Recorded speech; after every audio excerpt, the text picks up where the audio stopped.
Hello guys, what is up? My name is Dylan. Welcome to the Popcorn Podcast. I hope everyone is doing fantastic. I hope everyone's doing better than I am right now. I can't believe I'm going to say this, but I have COVID, which seems like such a bizarre thing to be saying in 2022, but here I am. Apparently getting COVID once before and getting 2 jabs, 2 vaccinations didn't do the trick. And the COVID gods have once again struck me down and I am stuck indoors for the next couple of days.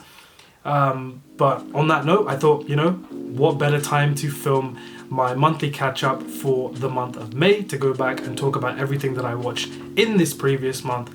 So without further ado, guys, let's get on into the video. So guys, 17 entries in the month of May, which is on average around 1 film every 2 days.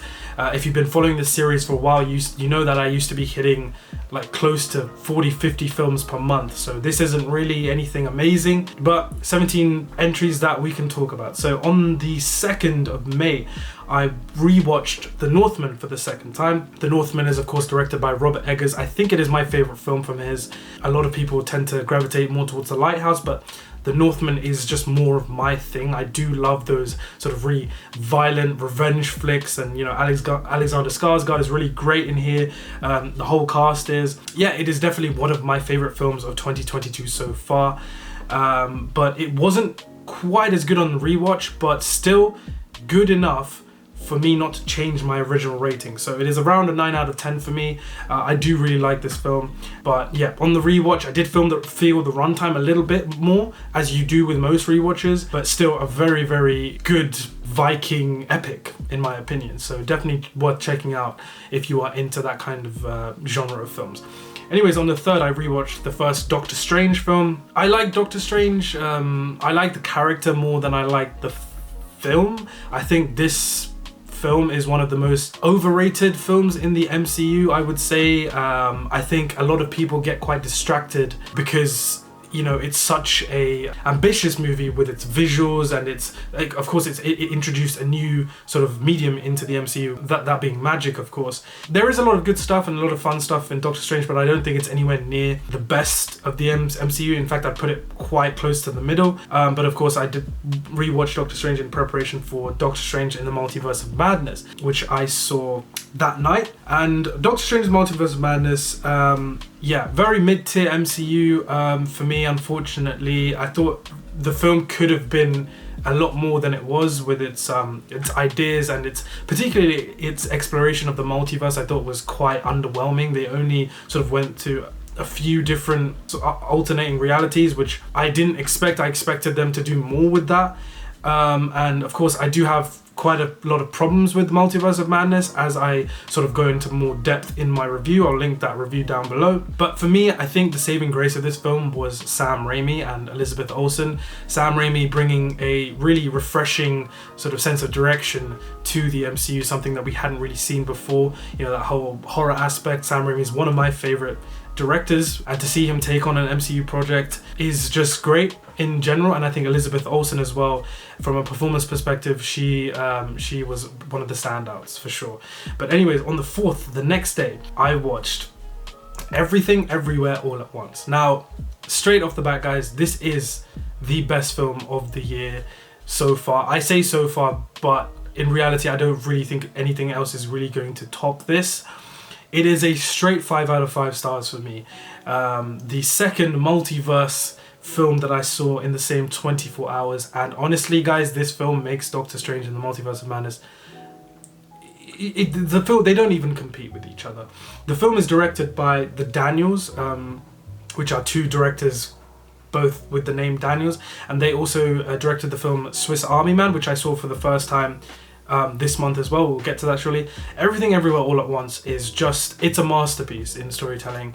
It is one of the most, I do want to say it's one of the most original films I've seen in recent memory. It does take on the multiverse concept, and it does sort of have a play on the sort of whole chosen one concept that we have seen before in films, but it's the way that this film is constructed through its filmmaking and its editing in particular, which it's ridiculous, man. And after watching this film, it is one of the most sort of draining and exhausting experiences I think I've ever had watching a film because there's so much to take in, and I mean that in the best way possible. I think Everything Everywhere All at Once is a straight up masterpiece, and if you haven't seen this film, please go and check it out. It's absolutely terrific. I do want to talk in more depth about this film at some point later on the channel, or whether it be on my Instagram or TikTok, which I recently set up, but this won't be the last time I'm talking about the film for sure, so stay tuned for more thoughts on that. Anyways, on the 5th, I rewatched Doctor Strange in the Multiverse of Madness, this time in an IMAX theatre with, this was opening day, so this was a screening packed full of Marvel fans, as you should be experiencing these films if you are a Marvel fan. The atmosphere is just different, it is way more electric, and even though it wasn't anything compared to, say, Spider-Man No Way Home, you know, I do love going to those opening day screenings and really experiencing a film in that shared community with the fans. So yeah, 7 out of 10 for me. On the 7th, I watched Leon the Professional for the first time. Absolutely terrific film. I should be probably giving this more of a higher rating, probably towards a 9. I'll do that right now, actually. I think the film is just terrific. It is one of the best thrillers of its generation, for sure. A lot of the scenes we all know are incredibly iconic. Natalie Portman turns in an incredible child performance in this film. It's one of the best I've ever seen. Just a really, really solid, heartfelt film with some, you know, terrific performances, some quite brutal action, and yeah, Leon the Professional, if you haven't seen it, it's about time you see it. I can't believe I waited this long to see it for the first time as well. But anyways, on the 10th, I rewatched John Hughes' The Breakfast Club.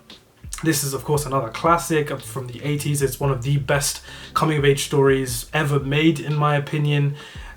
Straight 9 out of 10 for me, at least. I fully would agree with you if you call this film a masterpiece. It's a 9 out of 10 for me. I do love this film a lot. On the 11th, I watched Dope, which is an A24 produced film about these 3 American teenagers in Los Angeles, I believe it is. It's another coming-of-age story, and it follows these 3 teenagers in a really urban landscape, and they get caught up in the wrong people and stuff happens, and yeah, I'm quite mixed on this film.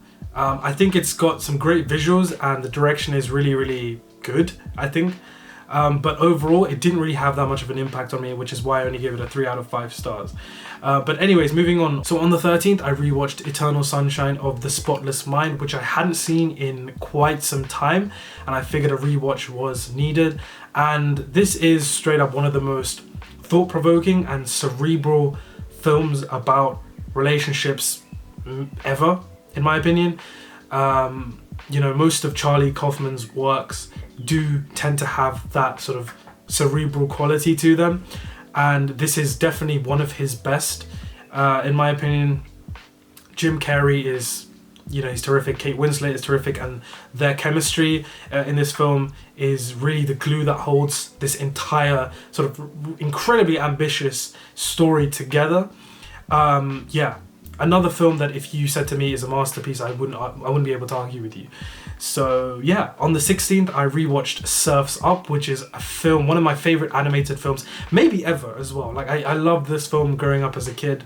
It's another coming of age story about finding your identity, which a lot of people can relate to, but the way it's told is so smart. It's such a meta film, which is really fun to watch, and it's not a film that, you know, when you watch as a kid you love, and then but as an adult, you know, it's not as good. It still holds up, and it's still as good as I remember. So that was something I was really happy to see on this rewatch of Surf's Up, for sure. On the 17th, I watched Me and Earl and the Dying Girl for the first time. This is one of the most sort of visually creative coming-of-age stories I've probably ever seen. I think the performances are really good. It has a huge amount of heart and emotion in it. 7 out of 10 for me. On the 19th, I watched the Daniels' Swiss Army Man for the first time. The Daniels being the guys who directed Everything Everywhere All at Once. And of course, there was no way I wasn't going to check this film out after watching that masterpiece. I don't think it is quite as good as Everything Everywhere. It is, once again, one of the most original films I've maybe ever seen. It features some really sincere performances from Daniel Radcliffe and Paul Dano.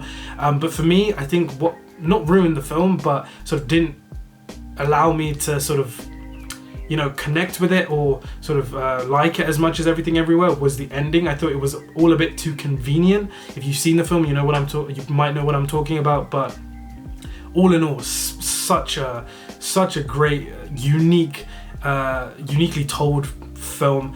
And I think the Daniels are some of the most original filmmakers working today, and I cannot wait to see what they do next. On the 21st, I finished watching Moon Knight. So I think from the 20th to the 21st, I binged Moon Knight. This has to be simultaneously one of the best and most frustrating Marvel projects for me. I liked most of the show. I thought it's the way it tackles sort of mental health with the character of Mark Spector, Stephen Knight, the split personality, I thought was really, really intriguing, and nothing like Marvel have ever done before, in my opinion. I thought Oscar Isaac in this show delivers one of the best performances in the entire MCU. He's just absolutely terrific. What really kind of ruined this series for me was the final episode. It was everything that I expected from an MCU show to do, and that was really disappointing because the show had so much nuance that it sort of just, I don't want to say bypassed it in the last episode, but the last episode really, really sort of tainted my enjoyment for this show quite a lot. I thought, it's quite disappointing to even talk about it, but I'm hopeful that they, do a good job with season 2, because it does look like they are going to do a season 2. On the 22nd, I rewatched Everything Everywhere All at Once for the third time. I took another friend, and he was also blown away by this. On the 23rd, again, Doctor Strange: The Multiverse of Madness. 7 out of 10, very mid-tier MCU, like I said before. But the film is quite enjoyable. But like I said, I do have a few problems with it, that I go into more depth in my spoiler review. So be sure to check that out. Like I said, I'll leave it in the link down below in the description box. On the 24th, I rewatched Top Gun. This is of course another classic from the 80s with Tom Cruise. It's not as good as some of the other great 80s classics like Terminator 2 or Aliens, or those kind of Back to the Future. It's really not on the level of those films, but I can understand why it's iconic, and it's never boring. I have a lot of fun with this film, but yeah, 6 out of 10 for me. And of course, on the 25th, I went to see Top Gun Maverick in IMAX, and guys, I was absolutely blown away by Top Gun Maverick. I've been trying to work on a video essay for it for the past couple of weeks, but I have had the worst writer's block ever, and it's really frustrating because I have a lot to say about Top Gun Maverick. Firstly, it absolutely blows the first film out of the water.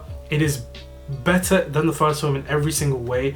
The filmmaking, the characters, the story, the visuals, they're all top notch. It's directed by Joseph Kosinski, and if you've been following this channel for a while, you'll know how much I admire Joseph Kosinski as a director. He's one of my favorite directors working today.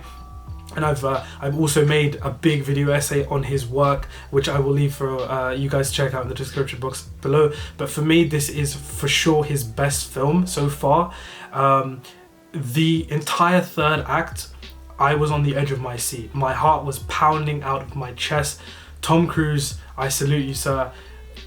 It's ridiculous what this film is, just from an action spectacle perspective. Wow, what a film! One of my favorites from this year, for sure. I can't even speak.